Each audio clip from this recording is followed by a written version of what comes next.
السلام علیکم، میں ہوں مریم ذیشان. آپ دیکھ رہے ہیں پروگرام تھنک ٹینک. میرے ساتھ موجود ہیں ایاز امیر صاحب، سلمان غنی صاحب، ڈاکٹر حسن عسکری صاحب اور رشید صاحب. ناظرین، آج ہمیں پروگرام میں ملک کی سیاست میں مثبت تبدیلی کے امکانات کی بات کرنی ہے، کیونکہ تبدیلی کی بات تو بلاول بھٹو زرداری بھی کر رہے ہیں. وہ کہہ رہے ہیں کہ ہمیں پرانی اور روایتی سیاست کو ترک کرنے کی ضرورت ہے، اور یہی وہ وقت ہے کہ جب ملک میں نئی سیاسی سوچ کی ضرورت ہے. اس کے ساتھ ساتھ ہم یہ بھی دیکھ رہے ہیں کہ گو کے پیپلز پارٹی بلاول بھٹو بڑی تنقید کر رہے ہیں قائد نون لیگ پر، اور نون لیگ کو ہر جلسے میں تنقید کا نشانہ بنا رہے ہیں، لیکن نون لیگ کی طرف سے کوئی رد عمل نہیں دیا جا رہا. یہ بھی ایک مثبت تبدیلی ہے. آج انہوں نے لائٹر نوٹ پر کہا کہ اگر بلاول مخالف بات نہیں کریں گے تو پھر ووٹرز کو اٹریکٹ کیسے کریں گے.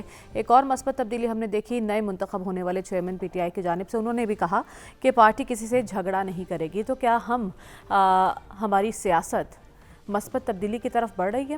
ایاز صاحب سے آج یہی سوال کروں گے. ایاز صاحب، نئی سیاست سے بلاول کی کیا مراد ہے، اور آپ کو کتنے امکانات رکھتے ہیں ملک میں؟ بلاول کو چھوڑیں نا، سیاست میں تبدیلی ان کو پرے کریں بلاول وغیرہ کو. جب سیاسی سفر شروع ہوتا ہے کوئی بھی ہو، اس سے مثبت تبدیلی اپنے آپ آٹومیٹکلی پیدا شروع ہو جاتی ہے. آج گور علی خان ان کا الیکشن میں منتخب ہوا ہے، اور آپ نے دیکھا جب وہ ہوا تھا تو تمام ٹی وی چینلز نے بیک وقت ان کو کوریج دے رہے تھے. وہ جو ہے نا کہ نہیں، یہ آٹومیٹکلی چیز ہوتی ہے. آپ پانیوں کو بند رکھیں اور بات ہوتی ہے، پر جب آپ کو کھلنا پڑتا ہے کوئی بھی تناؤ، ٹینشن ہمیشہ کے لیے نہیں رہ سکتی. ایوب خان کی حکومت ایسے نہیں تھی. جب ان کو سیاسی اوپننگ کرنی پڑی، پھر اس کا ایک اپنا ارتقاء، اپنا ڈائنامک پیدا ہوتا ہے. اس میں ضیاء الحق میں ایسا ہی تھا، کتنی سخت مارشل لاء شروع میں، لیکن آخر میں ان کو ریفرینڈم کرانا پڑا. ریفرینڈم جب وہ نتائج ہے جس طریقے سے ہوا، تو پہلی دفعہ تھا ان کا جب وہ ٹی وی پہ وہ کرنے آئے تو انہوں نے 3 دفعہ ان کو ناک پوئنا پڑا تھا، کیونکہ ہو کا عالم تھا، ریفرینڈم کا وہ سلسلہ تھا. پھر انتخابات کرانے پڑے ان کو. حوصلہ رہا، اور کوئی میرے خیال چارہ بھی نہیں ہے. یہ جو ہے نا، یہ جو افواہیں چھوڑی جا رہی ہیں کہ لمبا کر دیں گے، طول کر دیں گے، بھائی کیسے آپ طول کریں گے؟ پاسبل نہیں. بتائیں نا، یا تو آپ نئی آئین ساز اسمبلی سن 47 والی اس کو لا کے زندہ کریں اور نیا آئین کریں اور نئی تبدیلیاں کریں. جب آئین آپ کو ایک دفعہ کہتا ہے، سپریم کورٹ بیچ میں پڑ گیا ہے، ہمارے آنریبل سکندر سلطان راجہ صاحب نہ چاہتے ہوئے بھی ان کو وہ گولی نگلنی پڑی ہے، تو آپ کیسے کریں گے؟ اب آپ بتا دینا. وہ آپ کوئی تو اس میں کوئی پھپتی کسنے والی بات نہیں ہے کسی پہ، اور نہ پھپتی کسنی چاہیے. آپ شیڈیول اناؤنس ہونے دیں تو یہ نہیں ہے کہ دھماکے ہوں گے یا یہ ہوگا یا نہ. ایک چل پڑے گا سفر، اور اسے ہمیں ویلکم کرنا چاہیے. پوسٹر لگ جائیں گے، بینر ہو جائیں گے، تقاریر ہوں گی.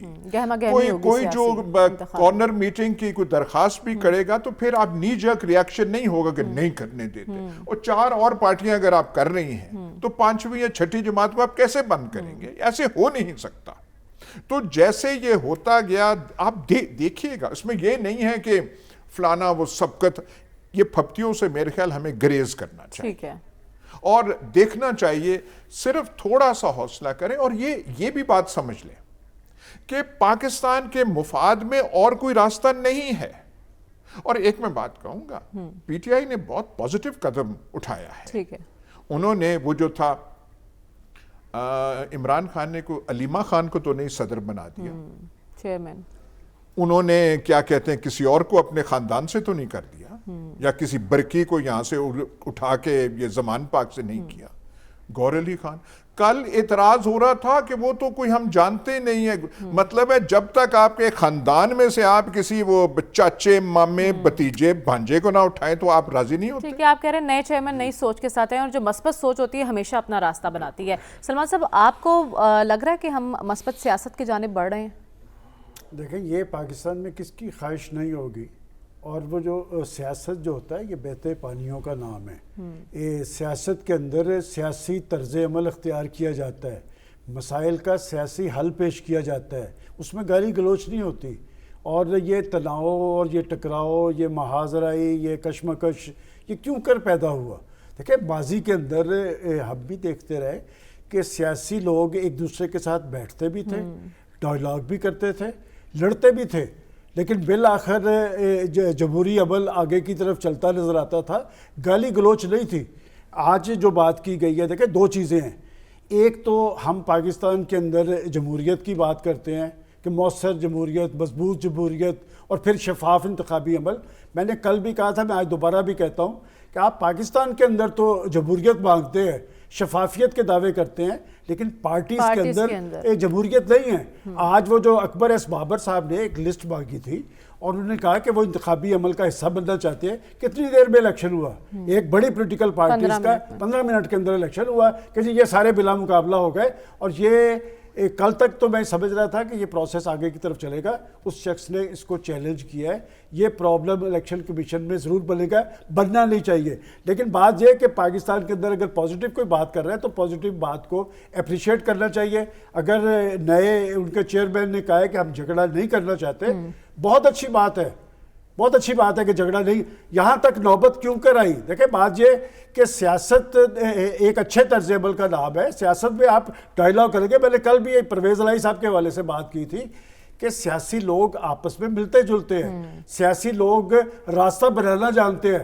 کون صاحب تھے جنہوں نے پاکستان کے اندر, یہ میں نے پہلی دفعہ مثال دیکھی کہ ایک پرائم منسٹر, اور یہ جو گورنمنٹ ہوتی ہے نا, جو شخص بااختیار ہوتا ہے اس کے پاس کھونے کے لیے بہت کچھ ہوتا ہے, پھر اس نے کھو دیا. بات یہ کہ اس کے پاس ایک چانس ملا, ایک سٹرگل کے بعد پاکستان کے مسند اقتدار پہ پہنچے. انہوں نے کہا کہ میں سیاسی مخالفین کے ساتھ نہیں بیٹھوں گا. جب آپ لوگوں کو چور اور ڈاکو قرار دیں گے نا, اب امن صورتحال دیکھیں نا کیا ہے. کون سے کرپشن کے ڈنڈے ان کے گھر تک نہیں جاتے. کیا پنجاب کے اندر جس شخص کو چیف منسٹر بنایا, کس کو نہیں پتا کہ پنجاب کے اندر سٹاک ایکسچینج کھلا ہوا تھا چیف منسٹر. بات یہ کہ جب آپ دوسرے کی طرف انگلی کرتے ہیں, 5 انگلیاں آپ کے اپنی طرف بھی ہوتی ہے. میں سمجھتا ہوں کہ پاکستان کے اندر اگر جمہوریت اور سیاست کو نتیجہ خیز بنانا ہے تو سیاسی لیڈرشپ کو اپنے طرز عمل پہ نظر ثانی کرنی پڑے گی, اپنے طرز عمل کو سیاسی بنانا پڑے گا اور مسائل کا سیاسی حل نکالنا پڑے گا. یہ نہیں ہوگا کہ میں سیاسی قیادت کے ساتھ نہیں ملوں گا, میں ان کے ساتھ ملوں گا.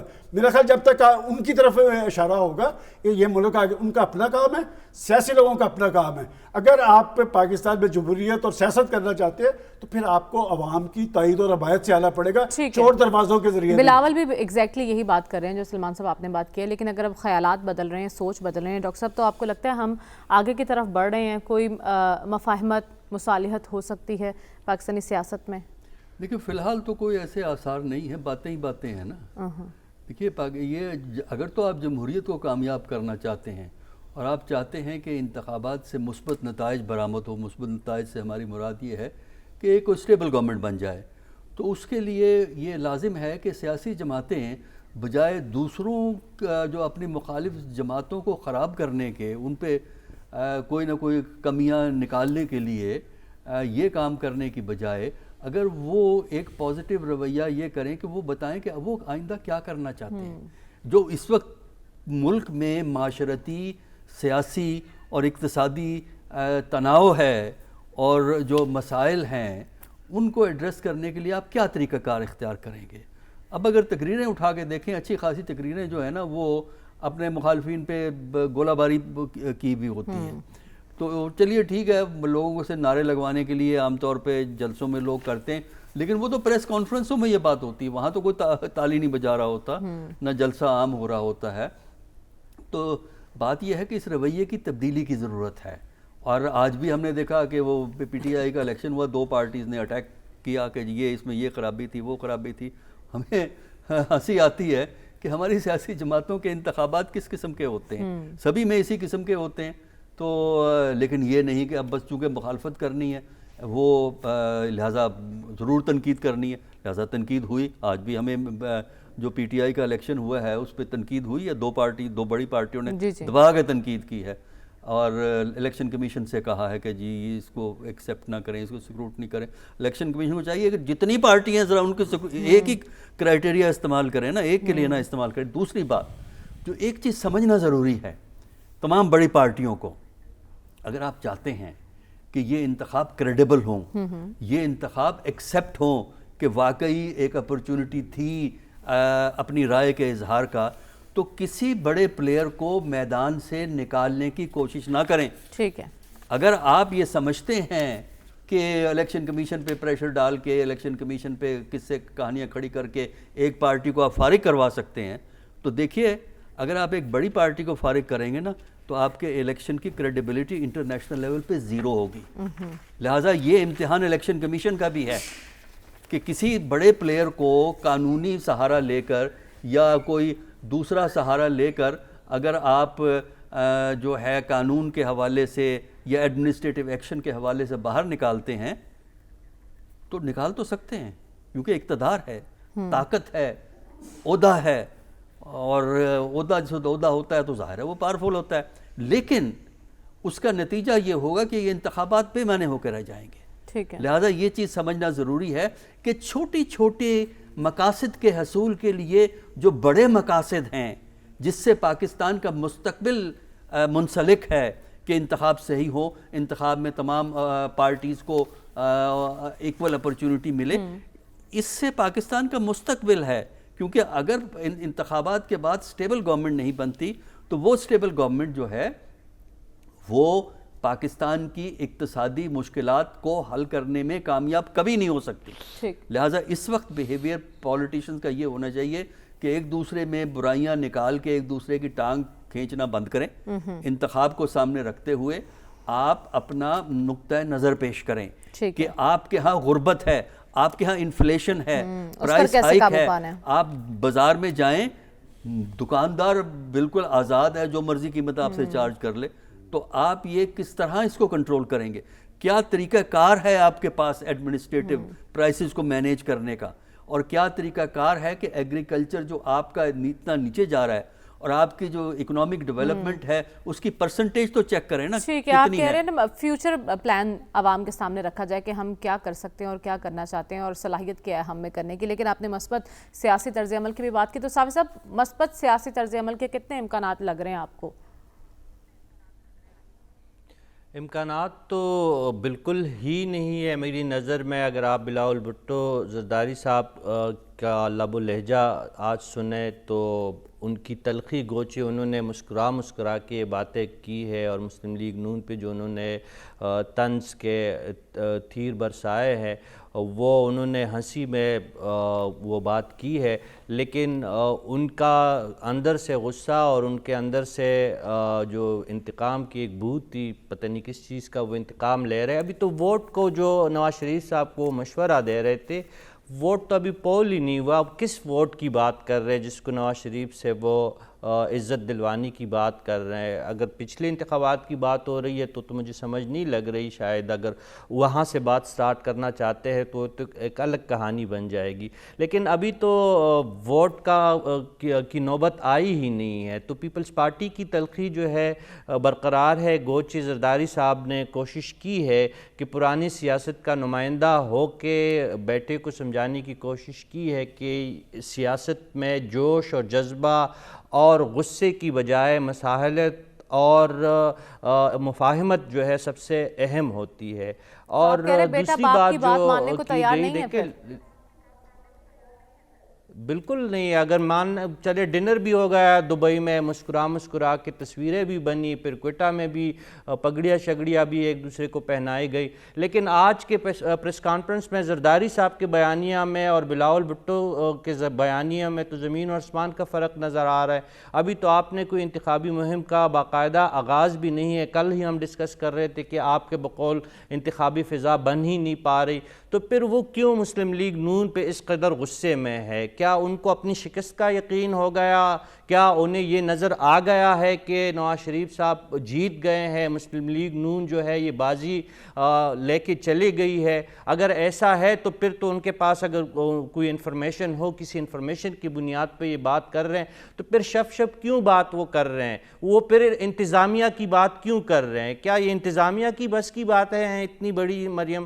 کیا انتظامیہ یہ کر سکتی ہے؟ یہ نگرانوں کی بس کی باتیں ہیں جو زرداری صاحب کے بیٹے فرما رہے ہیں؟ پھر کھل کے ہمیں بتائے نا، عوام کو بتائے، اپنے ووٹرز کو بتائے کہ یہ کہانی اور یہ کھیل کھیلا جا رہا ہے۔ اگر یہ اس طرح جو ہے مبہم باتیں کی جائے گی تو میرے خیال میں لیڈر اس طرح نہیں بنتے جس طرح آج راتوں رات گوہر علی خان کو لیڈر بنایا گیا ہے۔ دیکھیں یہ تسلیم نہیں ہوگا لانگ رن میں۔ ایک بادشاہ سلامت نے آرڈر جاری کیا جیل سے اور 15 منٹ میں چیئرمین شپ چینج ہو گئی۔ گو میں یہ مانتا ہوں کہ مسلم لیگ نون سے بھی زور زبردستی اسی الیکشن کمیشن نے اسی طریقے کا جو ہے الیکشن کروایا تھا۔ مسلم لیگ نون نے بھی یہی فارمیلٹی پوری کی تھی، پیپلز پارٹی میں بھی یہی ہوا تھا، ماں سوائے جماعت اسلامی کے کہ وہ ایک طریقہ کار کے تحت ہی اپنی تنظیم کا چناؤ کرتی ہے۔ باقی کوئی جماعت جو آج جس طرح پاکستان تحریک انصاف نے کیا وہ اس سے الگ ان کا کوئی طریقہ کار نہیں ہے۔ میں صرف پی ٹی آئی کو مورد الزام نہیں ٹھہراتا، لیکن جس طرح آج 15 منٹ میں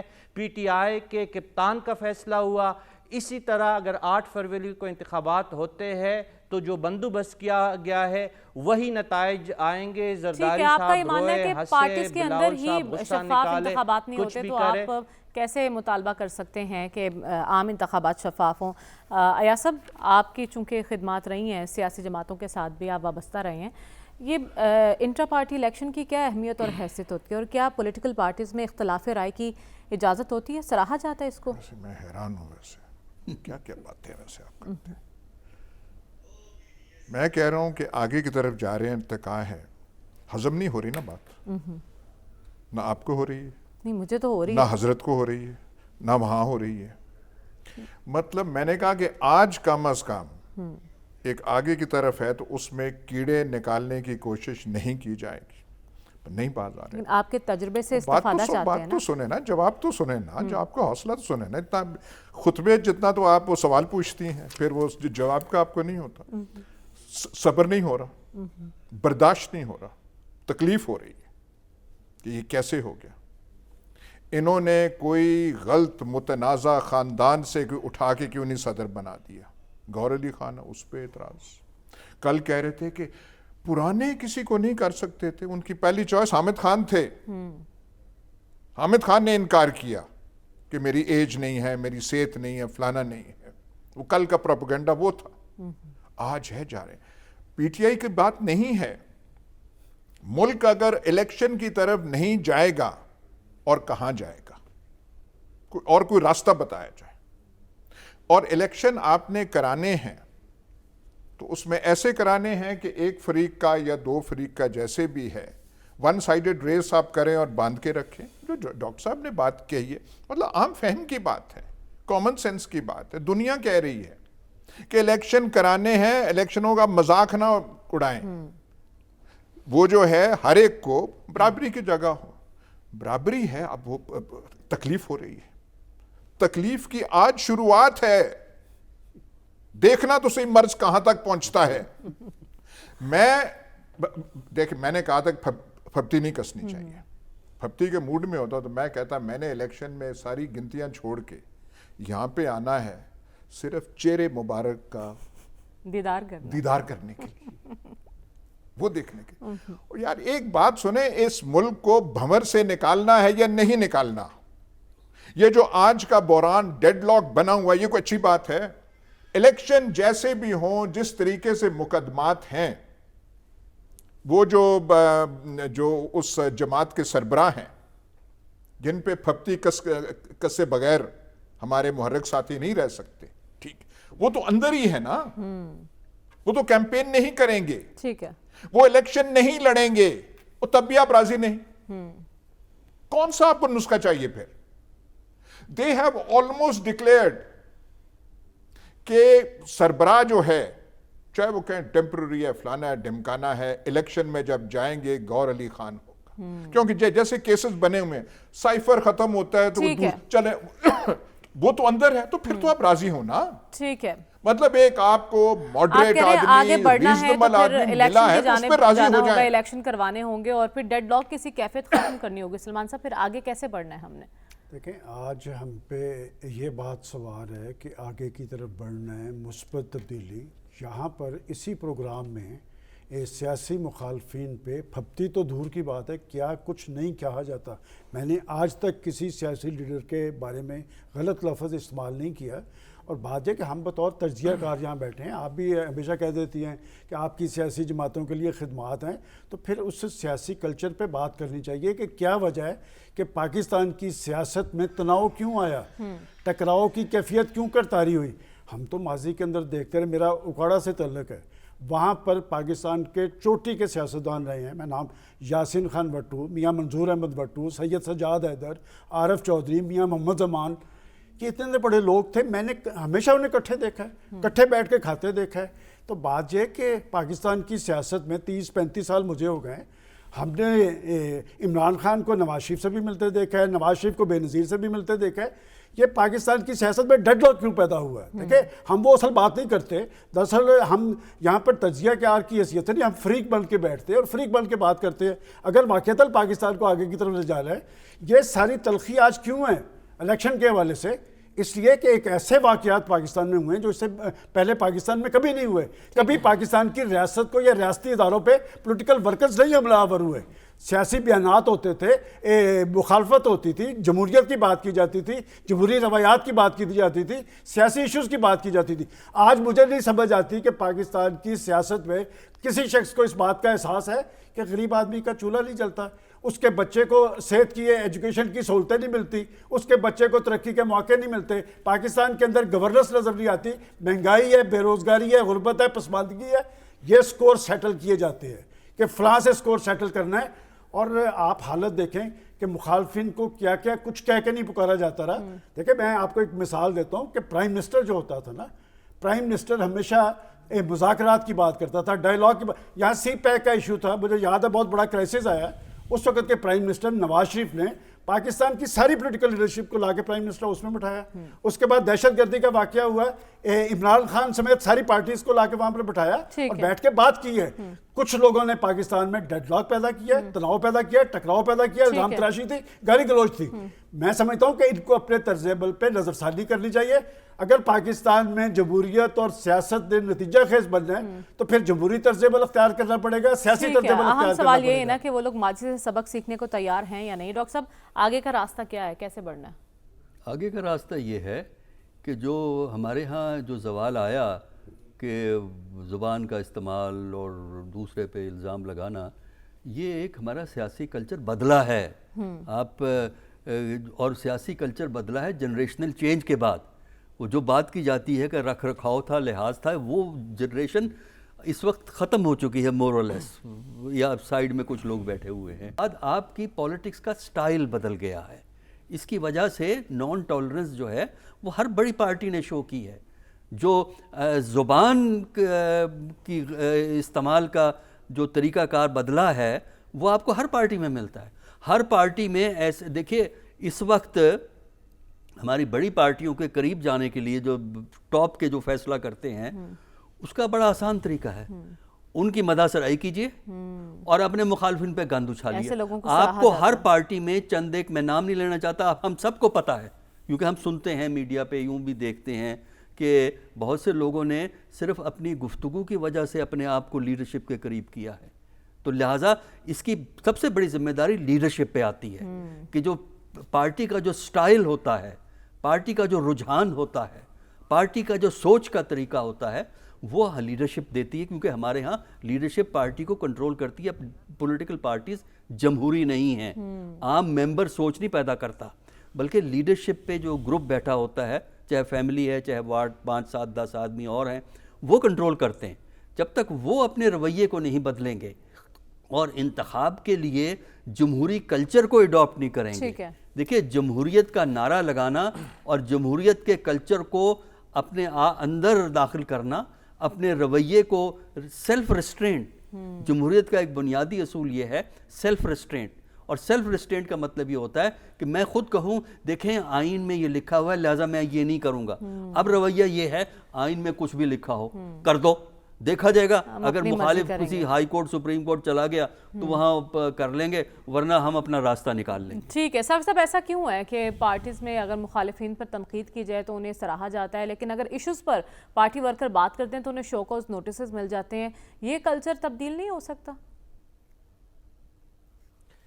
دیکھیں یہ کلچر تبدیل ہونا تو چاہیے، لیکن موجودہ وقت میں تو تبدیل ہوتا ہوا ہمیں نظر نہیں آ رہا ہے۔ دانیہ العزیز کے جو بیان ہے آج احسن اقبال صاحب کی گفتگو آپ سماعت فرمائے، دیکھیں انہوں نے کوئی ایسی مہنگائی تو ہوئی ہے، چلے انہوں نے نشاندہی غلط کی ہوگی کہ احسن اقبال کو انہوں نے مورد الزام ٹھہرایا ہو، اب انہوں نے ہمت نہیں کی ہوگی کہ نواز شریف صاحب کا نام لے سکے یا شہباز شریف صاحب کا یا اسحاق ڈار صاحب کا، وہ نام لینے کی بجائے انہوں نے احسن اقبال صاحب پہ تکیہ کیا۔ اس کا جواب یہ نہیں بنتا تھا جس طریقے سے آج مسلم لیگ نون جو ہے جس طریقے سے جواب دے رہی تھی، بلکہ فیکٹ اینڈ فگر ان کے سامنے رکھتے کہ نہیں بھئی ہمیں ذمہ داری جو تھی ہماری نہیں بنتی تھی، یہ آپ غلط بیانی کر رہے اور آپ اپنی جماعت کے پلیٹ فارم پہ یہ بات کرتے۔ انہوں نے کوئی غلط بات نہیں کی، گو کہ ان کی سیاست سے کبھی بھی مجھے زیادہ کوئی ان سے کوئی لگاؤ نہیں رہا یا ان کو میں اتنا زیادہ قریب سے جانتا بھی نہیں ہوں، لیکن اس طرح سے اپنے رہنماؤں کا اور اپنے کارکنوں کو جواب دینا اور ان کو شوکاز نوٹس جاری کرنا یہ کوئی مناسب بات نہیں ہے، یہ جمہوری رویہ نہیں ہے۔ اگر کوئی بات آپ کے مزاج کے خلاف کرتا ہے اور آپ اپنی جماعت کے لوگوں پہ برس پڑتے ہیں تو یہ میرے خیال میں اچھی بات نہیں ہے، اور یہ تسلسل ہے، یہ صرف مسلم لیگ نون کا المیہ نہیں ہے۔ آپ پیپلز پارٹی میں کہہ کے دکھائے زرداری صاحب کے مزاج پہ جو بات گرا گزرے تو اب پھر آپ رہ کے دکھائے۔ یہ گوہر علی خان صاحب موجود تھے، یہ پیپلز پارٹی کے رہنما رہے ہیں، ان کے ٹکٹ پہ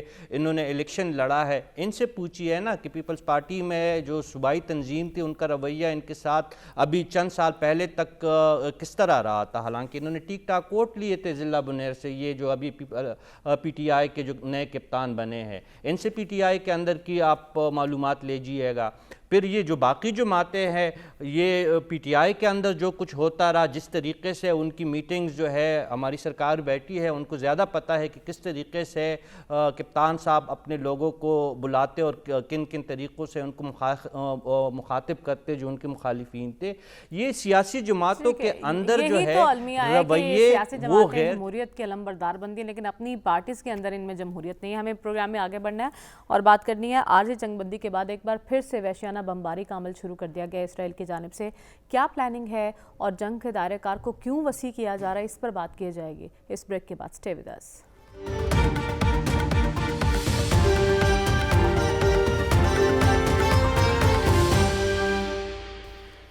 ویلکم بیک ناظرین، اسرائیل نے 7 روزہ عارضی جنگ بندی کے بعد نہ صرف وحشیانہ بمباری کا آغاز کر دیا بلکہ اس جنگ کے دائرہ کار کو خطے میں پھیلانے کی کوشش بھی شروع کر دی ہے۔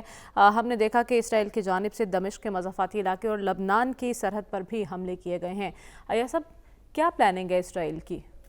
دیکھیں، ایک تو ہے کہ سویلین آبادی پہلے بھی اس نے بہت بربریت سہی، اب پھر وہ شروع ہو گئی ہے، نہتے آدمی بچے شچے وہ اپنی جگہ ہے، لیکن ایک بات تو ہے کہ یہ حملہ ہوا تھا اکتوبر 7 کو، اب دسمبر کا مہینہ پہنچا ہوا ہے۔ جی، اتنی لمبی جنگ اسرائیل کی تاریخ میں نہیں ہوئی۔ پہلے نہیں ہوئی۔